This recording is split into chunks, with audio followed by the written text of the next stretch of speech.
오늘 설교의 시작은 아주 흥미로운 질문으로 제가 시작하고자 합니다. 어떤 질문이냐? 여러분, 그리스도인이 로또를 사면 될까요? 안 될까요? 네, 아주 흥미롭지 않습니까?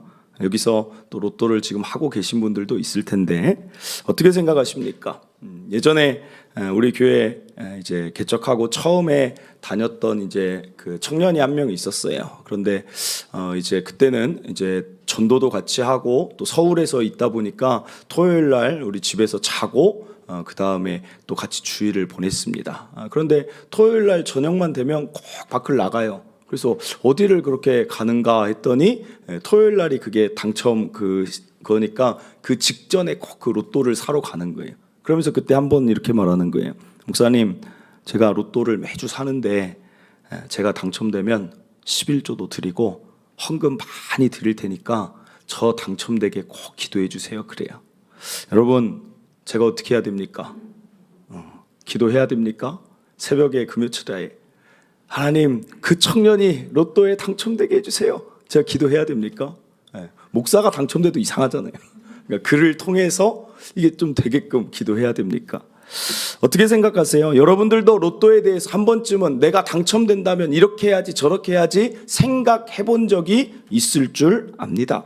성경에 로또를 해도 된다 안 된다는 언급되어 있지 않습니다. 이런 것을 아디아포라라고 해요. 뭐 담배 같은 경우 담배를 펴도 되냐 안 되냐는 성경에 나와 있지 않죠. 그러나 담배를 뭐 핀다고 해서 그것을 죄라고 할 수는 없습니다. 또 안 핀다고 해도 뭐 괜찮은 것이고 그런 아디아포라의 문제가 있어요.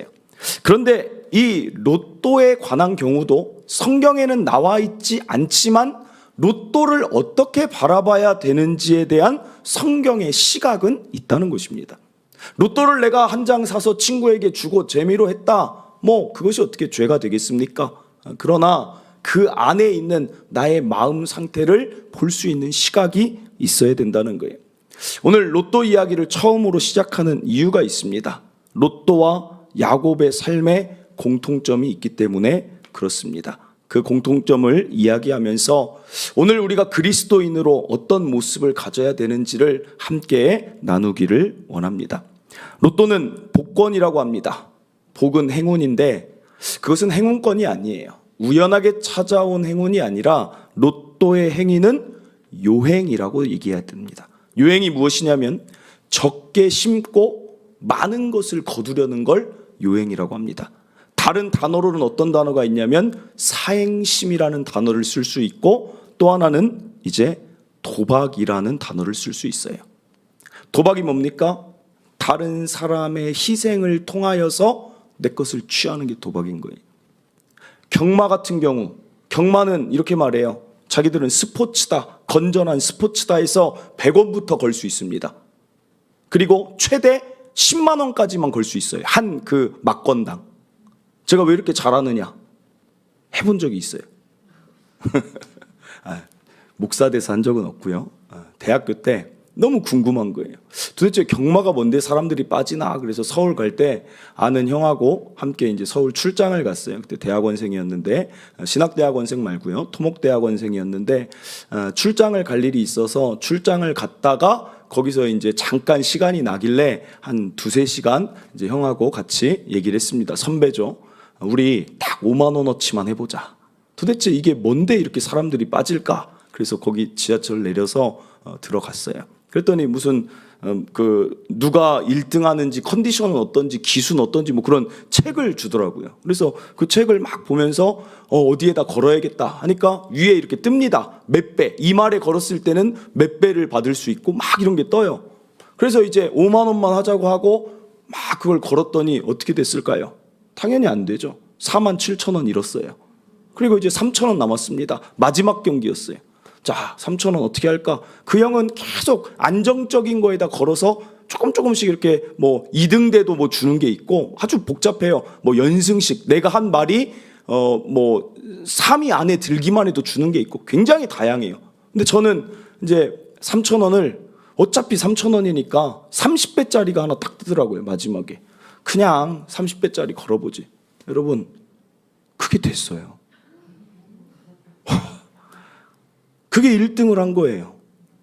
와, 그때 그 쾌감이, 와, 밤에 잠을 자는데 그 말이 계속 뛰어다녀요.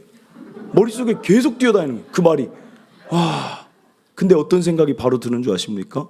그 말이, 제가 그 막건을 바꾸러 갔는데 30배짜리잖아요. 그 막금 처음에 30배라는 거 딱 보자마자 와 하더니 갑자기 30배라는 건 그만큼 사람들이 안 걸었다는 거잖아요. 그 사람들 걸 내가 따는 거잖아요. 30배를 걸었더니 야 하고 봤더니 금액이 3,000원이에요. 그러니까 웃어요 막. 여기 9만 원이요. 여러분 제가 그때부터 어떤 생각 드는 줄 아세요? 야 10,000원만 걸었으면 30만 원인데 10만 원 내가 그거 걸었으면 300만 원인데 그때 이후로 하지 않았습니다. 왜냐하면 그것이 이미 저는 47,000원을 잃었잖아요. 그래서 딱 한 번만 경험하자 해서 경험하지 않았지만 도박이라는 게 그렇게 무서운, 일용직에 있는 사람들이 거기 오면 제가 그걸 보고 제가 안 한 거예요. 정말 죄송하지만 뭔가 일용직을 갔다 오신 분의 그런 옷차림으로 거기다가 다 그날 받은 걸 다 집어넣는 거예요. 그리고 돌아갈 때는 에잇 하면서 다 돌아가는 걸 보고 야 이건 아닌데 그러면서 그때 그 경험 한번 해봤습니다. 그랬더니 그거 됐더니 또 왜 안 하게 됐냐, 그거 됐더니 옆에 형이 네가 밥 사. 아니 5만 원에서 4만 원 남았는데 밥 사고 그랬더니 돈이 더 나가요. 여러분 성경은 요행을 바라라고 절대 말하고 있지 않다는 거예요. 갈라디아서 6장 7절입니다. 스스로 속이지 말라. 하나님은 업신여김을 받지 아니하시나니 사람이 무엇으로 심든지 그대로 거두는 게 하나님의 법칙이라는 것입니다. 그래서 8절에 자기의 육체를 위하여 심는 자는 육체로부터 썩어질 것을 거두고 성령을 위하여 심는 자는 성령으로부터 영생을 거두는 것입니다. 고린도후서 9장 6절 이것이 곧 적게 심는 자는 적게 거두는 것입니다. 많이 심는 자는 많이 거두는 것입니다. 마태복음 25장 26절 달란트 비유를 보아도 그 주인은 하나님이시죠. 그 주인이 대답하여 이르되 악하고 게으른 종아 나는 심지 않은 데서 거두고 해치지 않은 데서 모으는 줄로 내가 알았느냐. 반대로 말하면 뭐예요? 나는 심는 대로 거두는 자다라는 이야기라는 사실입니다. 여러분 로또가 아니라 어떤 학생이 공부를 별로 안 했어요. 공부를 안 했는데 기도합니다. 하나님 잘 찍어서 잘 많이 맞게 해주세요 라고 기도하면 그것을 들어주시면 그 하나님은 어떤 하나님입니까? 요행의 하나님이 돼요. 그러면 다른 사람들은 어떻게 되는 것입니까? 피해를 보는 거죠. 사랑하는 성도 여러분, 헛된 요행을 바라면 기도도 기복신앙이 되는 거예요. 잘못 구하게 되는 것입니다. 하나님의 법칙은 심는 대로 거둔다.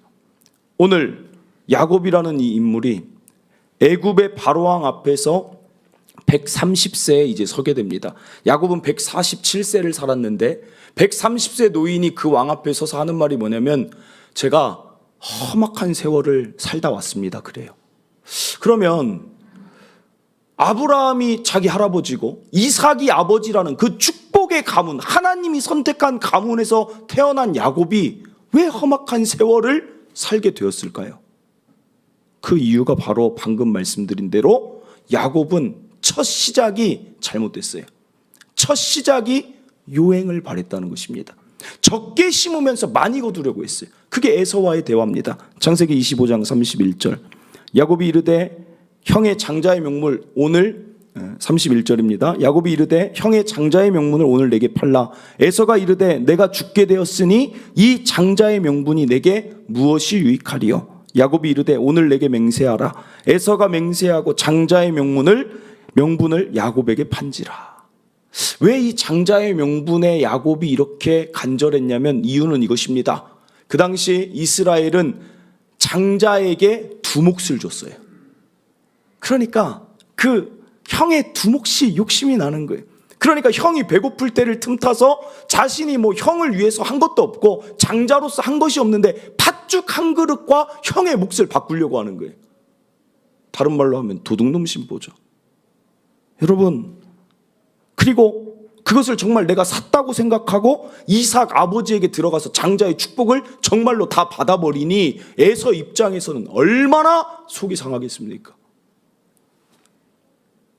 그런데 이 야곱의 이야기에 주목할 것은 무엇이냐? 야곱이 그토록 원했던 이삭의 재산 단 하나도 받지 못합니다. 하나님이 그렇게 하신다는 거예요. 오늘날도 생각해 보세요.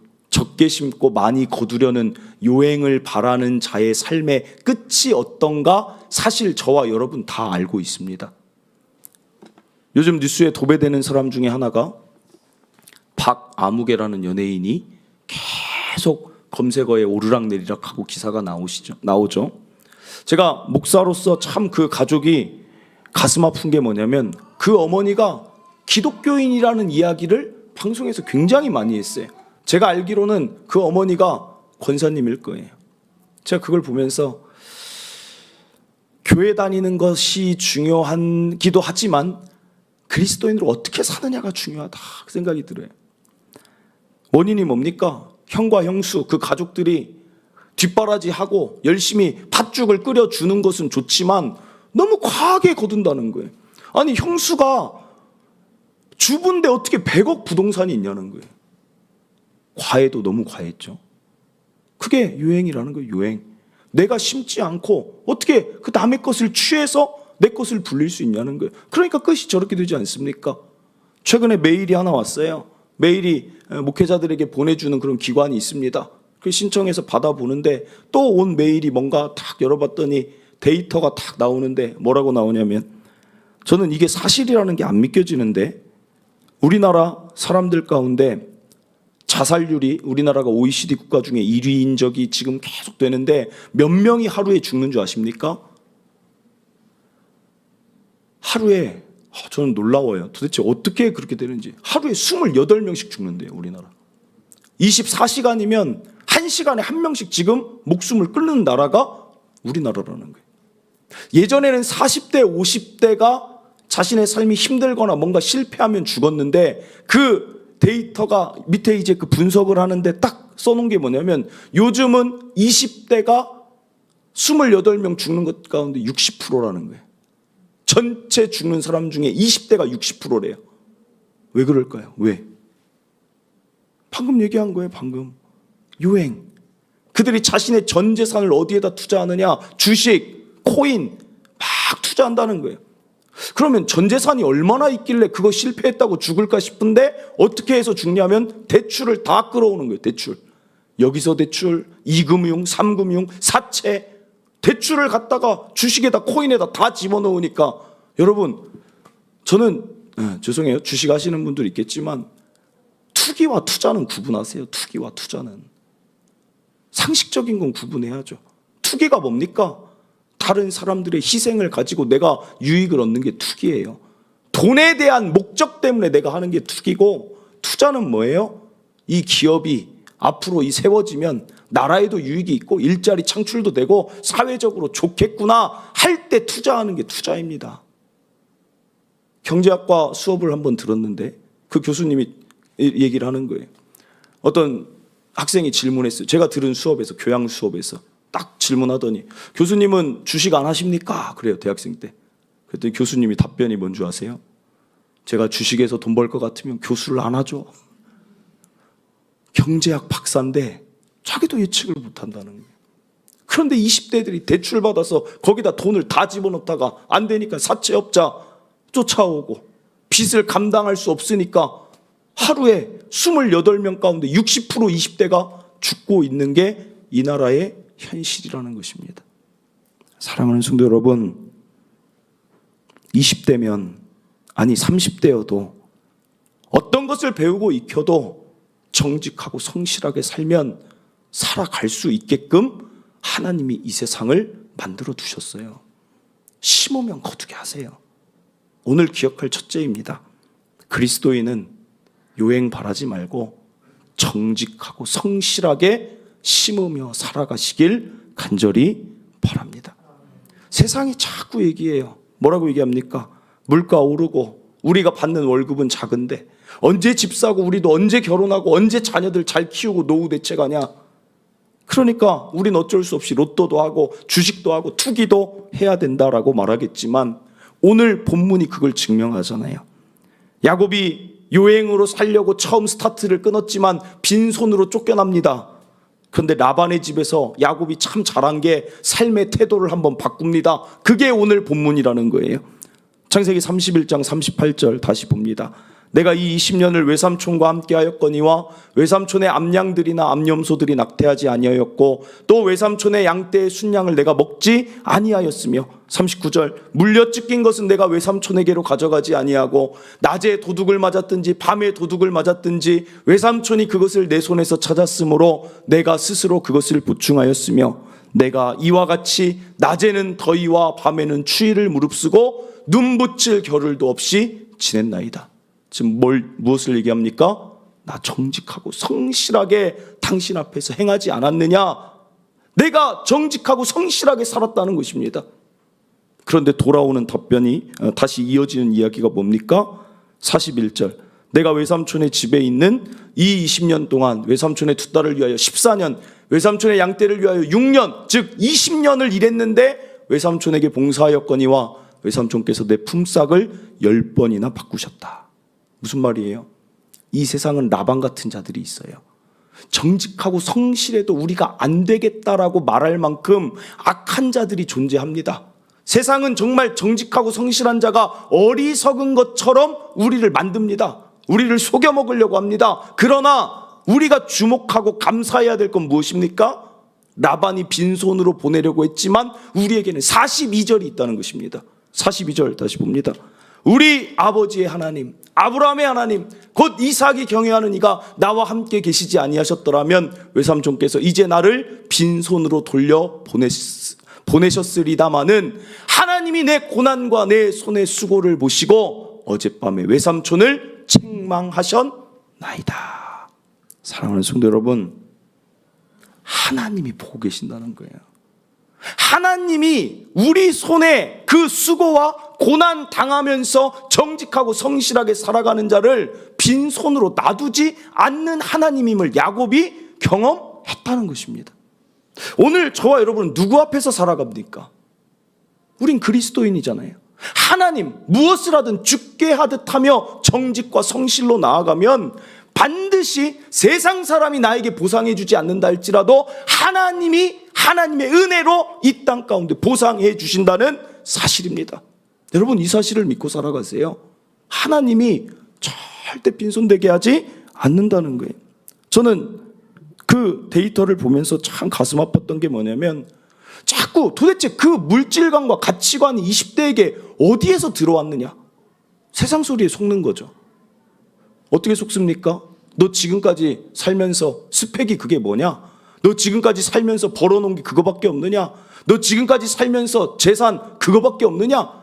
수많은 잘못된 소리를 들으니까 요행을 발해서 더 큰 거를 자꾸 꿈꾸는 거예요. 여러분 속지 마세요. 특별히 여기 있는 20대 청년들이 있건 30대가 있건 속지 마세요. 우리가 정상이에요. 우리가 정직하고 성실하게 살아가는 자가 정상이라는 것입니다. 이거 꼭 기억하시길 바라요. 창세기 28장 10절입니다. 잠언 28장 10절. 정직한 자를 악한 길로 유인하는 자는 스스로 자기 함정에 빠져도 성실한 자가 복이 있어요. 열왕기상 3장 6절. 솔로몬이 이르되 주의 종 내 아버지 다윗이 성실, 공의와 정직한 마음으로 주와 함께 주 앞에서 행함으로 주께서 그에게 큰 은혜를 베푸셨고, 여러분 다윗이 무슨 투기했습니까? 다윗이 무슨 머리 썼습니까? 다윗이 한 거라고는 정직, 성실, 공의. 그러면 하나님의 큰 은혜는 임한다는 것입니다. 저와 여러분 제발 주눅들지 않았으면 좋겠어요. 제발 주눅들지 말길 바라요. 특별히 청년들, 상대적 박탈감 이런 단어 가지지 마세요. 하나님이 채워주세요. 절대 쓰러지지 마세요. 그리고 오늘 요행에 빠지지 않으려면 분명히 한 가지는 저와 여러분이 가져야 될 기준이 있어요. 그게 무엇이냐면 우리 안에 부에 대한 기준을 제대로 가지고 있어야 돼요. 질문 드립니다. 여러분 얼마 있으면 부자일 것 같습니까? 얼마여야 우리나라에서 부자라고 할까요? 얼마, 물질적으로 얼마 있으면 부자일까요?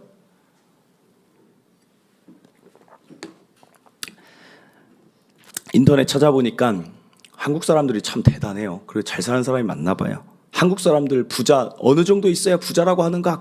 그렇게 설문조사를 했더니 얼마 있으면 부자라고 이 사람들이 이렇게 많이 썼냐면 100억 있어야 부자라고 한다는 거예요.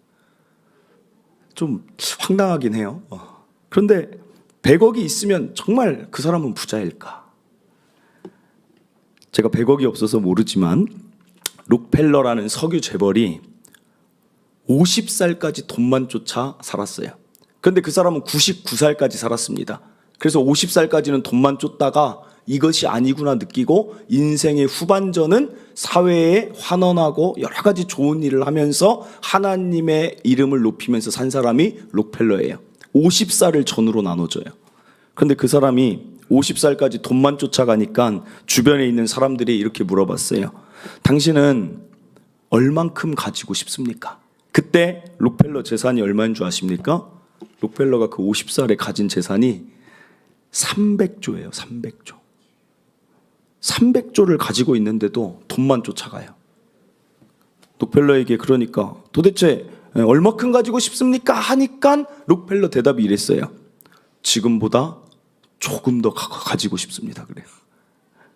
그게 사람이라는 거예요. 그게.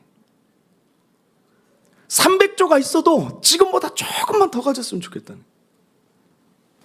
만족이 없다는 거죠. 전도서 5장 10절에 이미 얘기했잖아요. 은을 사랑하는 자는 은으로 만족이 안 된다는 거예요. 풍요를 사랑하는 자는 소득으로 만족이 안 된다는 것입니다. 제가 돈으로 이야기하니까 여러분들이 지금 욕심에 대해서 잘 모르지만 제가 아주 쉽게 설명해 드릴게요. 우리가 얼마나 욕심이 많은지 저는 이럴 때 딱 느껴요. 식당 가서 이 사람하고 저 사람하고 메뉴를 시키는데 다른 걸 시켰어요. 처음에 메뉴가 딱 나옵니다. 내 거 와 먹다가 보면 어떻게 돼요? 저게 더 맛있어 보여. 여러분 그러지 않습니까? 그게 인간 욕심인 거예요. 내 거 분명 가지고 있으면서 저게 맛있어 보이는 거예요. 욕심은 끝이 없어요. 제가 오늘 누가 부자인지를 분명히 말씀드릴게요. 돈이 100억 있어도 그 사람의 마음에 나는 부족하다 느끼면 그 사람은 가난한 자예요. 돈이 100억 없어도 내 삶에 전혀 부족함을 느끼지 않으면 그게 부유한 자라는 것입니다. 사랑하는 성도 여러분, 부자를 누가 정해줍니까? 내가 내 마음속에 부족함을 느끼지 않는 상태를 이루어서 살아가는 자가 되면 된다는 거예요. 저는 저와 여러분이 요행을 바라는 이유가 부의 기준 때문에 그렇다고 생각이 들어요. 부의 기준을 거기에 잡지 마세요. 얼마 있다고 부자 되는 거 아니에요. 로또, 지난번에 어떤 20대 여자가 보니까 아파트 거기에 광고가 나왔어요. 광고가. 얼마나 그게 희귀하면 아파트에 그 있잖아요. 모니터에 20대 어떤 여자 혼자 당첨돼서 로또 116억 당첨. 여러분 부럽습니까? 저도 순간 부러웠어요. 순간. 뭐야, 뭐 이런 일이 있어. 그러나 잊어버리죠. 왜 잊어버려요? 지금 그거 굳이 보지 않아도 내게 있는 만족스러운 거 바라보면 하나님 앞에 거룩한 부자로 살면 되잖아요. 나에게 있는 믿음을 가지고 오늘 정직하고 성실하게 살면 어떻습니까? 뿌듯함이 주는 그 부요함을 누리시라는 거예요. 일확천금 없어도 하나님이 나를 채우신다라는 믿음으로 인한 부유함을 가지고 살자는 거예요. 아무 걱정 근심 없는 그 평강의 부자가 되자는 것입니다. 왜 꼭 물질만 부자가 되냐는 거예요. 우리는 부유할 수 있다는 것입니다. 부의 기준이 달라지길 바라요. 방금도 이야기했지만 왜 사람들이 요행을 바라느냐? 왜 야곱이 그렇게 에서의 두 몫을 그렇게 바라봤을까요? 이유는 다른 데 있지 않아요. 오늘 기억할 둘째는 무엇이냐면 우리가 꼭 그리스도인으로 분명히 해야 될 것 중에 하나는 시선을 잘 관리해야 된다는 거예요. 시선. 다른 사람 손에 있는 것을 바라보면 그때부터 우리는 만족이라는 게 떨어지게 돼 있어요. 내 빈손, 여러분 태어날 때 다 빈손이었잖아요. 그 빈손에 채워진 걸 계속 봐야 된다는 거예요. 요새 캠핑 다니시는 분들 많죠. 저는 안 다녀서 모르지만 제 여동생이 캠핑을 다니는데 그렇게 말해요. 캠핑 가면 갈수록 장비 욕심이 계속 생긴다 그래요.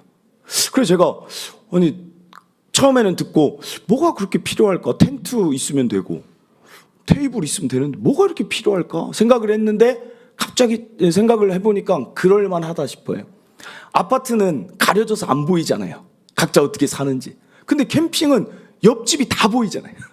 텐트가 뭔지, 테이블이 뭔지, 의자가 뭔지, 조리기구가 뭔지, 무슨 감성적인 아이템이 뭔지 뭐 다 보인단 말이에요. 보이니까 야, 저거 진짜 지나가면서 채소를 씻으러 가는 게 아니에요. 옆집 보러 다니는 거예요.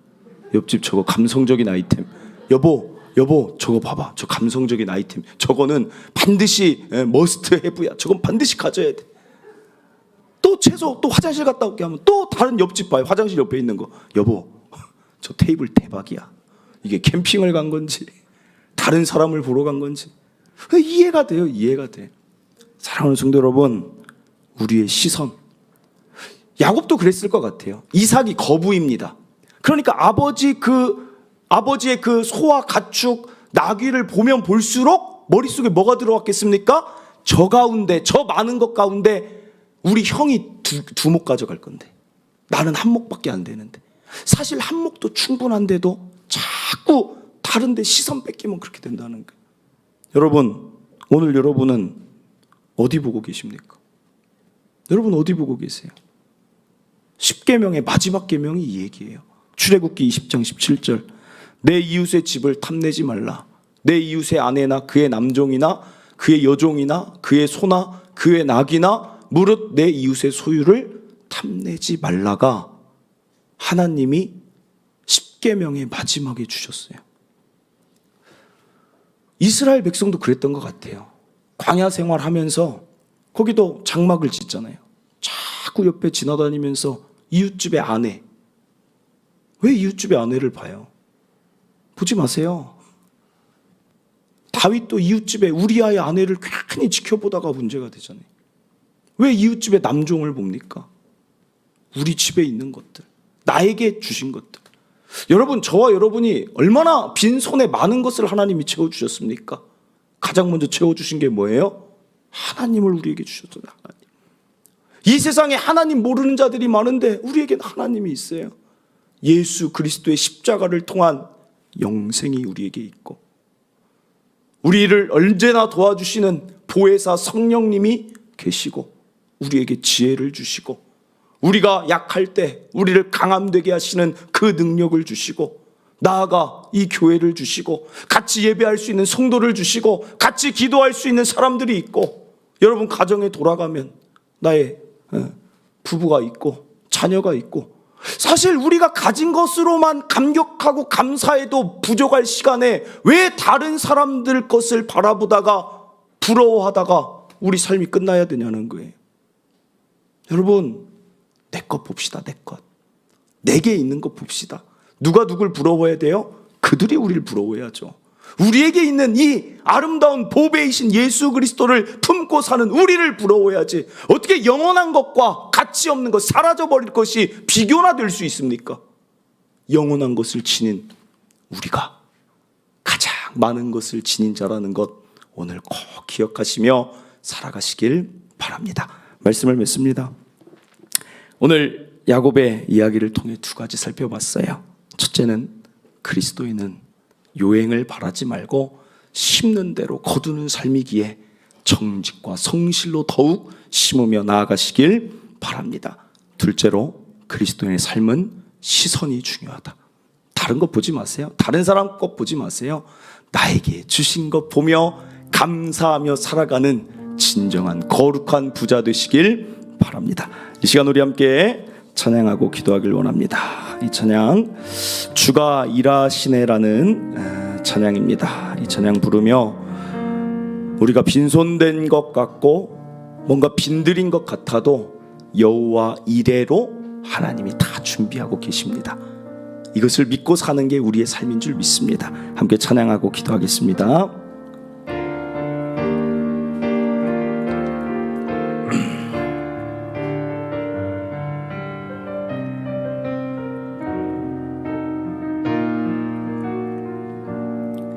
날이 저물어 갈 때, 빈들에서 걸을 때, 그때가 하나님의 때 내 힘으로 안 될 때 빈손으로 걸을 때 내가 고백해 여호와 우리 다시 고백합니다. 날이 저물어 갈 때 날이 저물어 갈 때 빈들에서 걸을 때 그때가 하나님의 때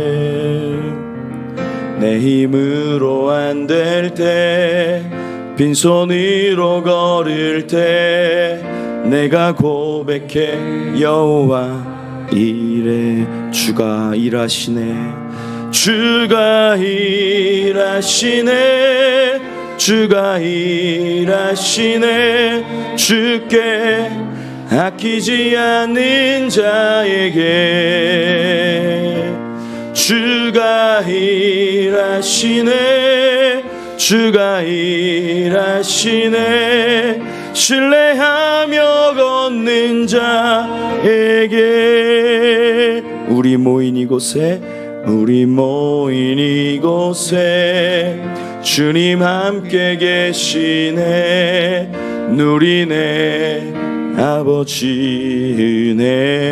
아버지네 적은 떡과 물고기 내 모든 걸 드릴 때 모두 고백해 여호와 이래 주가 일하시네 주가 일하시네 주가 일하시네 주께 아끼지 않는 자에게 주가 일하시네 주가 일하시네 신뢰하며 걷는 자에게 다시 한번 주가 일하시네 주가 일하시네 주가 일하시네 주께 아끼지 않는 자에게 주가 일하시네 주가 일하시네 신뢰하며 걷는 자에게 아멘. 사랑하는 성도 여러분, 오늘 부른 찬양처럼 가끔 우리의 삶을 보면 빈들인 것 같고 빈손인 것 같을 때가 있습니다. 나는 정직하고 성실하게 살았는데 왜 내 삶은 늘 빈손인 것 같지? 주변의 소리는 왜 그렇게 사느냐? 더 모으고 더 가져야지. 언제 노후 대비하려 하냐? 그러다 보면 나도 모르게 적게 심고 많이 거두는 길이 없나를 또 살펴볼 때도 있지 않습니까? 그러나 여러분 기억하세요. 우리가 정상입니다. 우리가 정상입니다. 정직하고 성실하게 사는 것이 정상적이며 옳은 삶이라는 것을 꼭 붙드시길 바랍니다. 세상이 보상해주지 못해도 하나님이 우리의 수고와 빈손의 수고와 고난을 이미 보고 계시기에 우리는 있는 자리에서 더 묵묵하게 정직과 성실을 꼭 심으시길 바랍니다. 그 앞에 하나님의 은혜가 있을 것입니다. 또한 아무리 많아도 뭐합니까? 부족함 느끼면 아무것도 아니라는 거예요. 만족함 느끼게 하나님 도우시옵소서. 거룩한 부자 되시길 바라고, 또한 시선이 중요합니다. 어디를 내가 지금 바라보고 있는지, 누구를 보면서 내가 그렇게 부러워하고 있는지 아닙니다. 그들이 부러워할 대상은 우리입니다. 영생을 가지고 있는 우리, 모든 것을 예수 안에 누리고 있는 우리가 부유한 자라는 사실을 오늘 꼭 기억하며 이 세상 살아가시길 바랍니다. 말씀 붙드시고 여러분 마음 가운데 하나님이 주신 강력한 메시지들 가지고 하나님 그렇게 살겠습니다 한번 결단하며 다짐하며 기도하고 제가 기도하고 마치도록 하겠습니다. 주여 한번 외치고 기도합니다. 주여 하나님 아버지 감사를 드립니다. 하나님 오늘 우리에게 어떤 가치관으로 살아가야 되는지 하나님 알려주시니 감사합니다. 하나님 왜 20대들이 하나님 왜 30대들이 자신의 모든 것을 하나님 투자하면서 그렇게 죽어갑니까? 하나님이 요행 바라는 삶 살지 않게 하시고 우리 성도들의 마음 가운데에도 그런 작은 씨앗도 자리 잡지 않게 하여 주시옵소서. 하나님의 나라의 법칙은 심는 것이며 심는 것을 거두는 것입니다. 하나님 오늘도 정직과 성실로 묵묵히 하루하루를 심게 하시고 그 위에 하나님의 은혜를 거두게 하여 주시옵소서. 하나님 기도합니다. 하나님 누가 부유한 자이냐? 하나님을 소유한 자, 내게 있는 걸 바라볼 줄 아는 자, 하나님 우리가 부유한 자임을 하나님 또 깨닫게 하여 주시옵소서. 아버지 오늘의 이 말씀이 이 세상 살아갈 때 그 어떤 것도 바라보며 부러워하지 않고 주눅들지 않고 살아가는 우리 성도들 삶 되게 하나님 도와 주시옵소서. 하나님 일하실 줄 믿습니다. 하나님 우리 성도들 묵묵히 살아가는 성도들 반드시 은혜 주시고 여호와 이레로 더하시고 축복하여 주시고 힘 주시옵소서. 특별히 20대 청년들 힘 주시옵소서. 일하실 하나님 기대합니다. 감사합니다. 하나님 감사합니다. 이 세상은 결국 하나님의 원리대로 됩니다. 요행으로 시작한 야곱 아무것도 거두지 못했지만 라반 밑에서 정직과 성실을 심었을 때 하나님이 그의 손에 라반의 것을 뺏어서라도 주심을 바라봅니다. 하나님 우린 그리스도인입니다. 어떻게 우리가 요행을 바라며 살겠습니까? 다른 사람의 희생을 딛고 어떻게 우리가 그 위에 서겠습니까? 하나님 묵묵히 오늘도 수고하며 땀을 흘리며 살아가게 하여 주시옵소서. 하나님 우리의 부의 기준이 세속적인 가치관으로 인하여서 많이 무너졌습니다.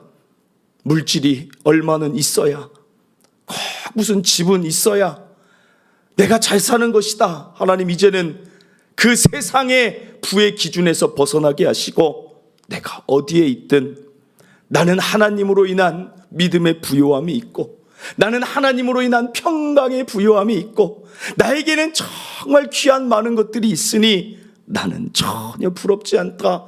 부의 기준이 하나님 나라의 부의 기준으로 온전히 심어지게 하여 주시옵소서. 우리의 시선을 지키겠습니다. 다른 사람 바라보며 부러워하는 삶 더 이상 살지 아니하고 내게 있는 것에 감사하며 만족하며 살아가게 하여 주시옵소서.